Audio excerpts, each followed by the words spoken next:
بسم الله الرحمن الرحيم عما يتساءلون عن النبأ العظيم الذي هم فيه مختلفون كلا سيعلمون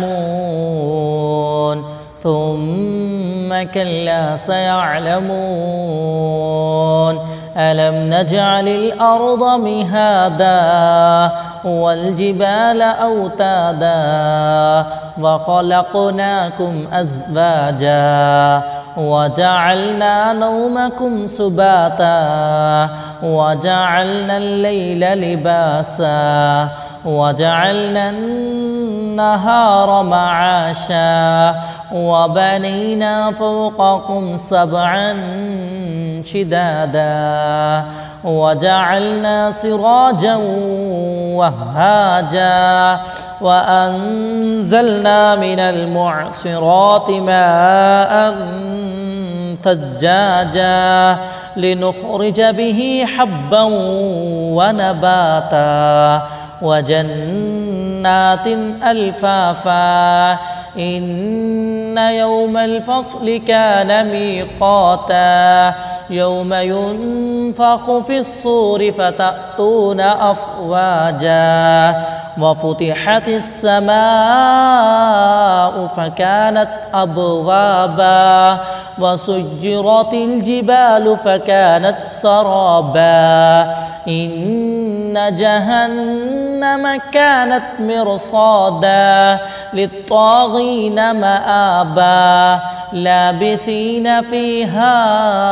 أحقابا لا يذوقون فيها بردا ولا شرابا إلا حميما وغساقا جزاء وفاقا إنهم كانوا لا يرجون حسابا وكذبوا بآياتنا كذابا وكل شيء أحصيناه كتابا فذوقوا فلن نزيدكم إلا عذابا إن للمتقين مفازا حدائق وأعنابا وكواعب أترابا وكأسا دهاقا لا يسمعون فيها لغوا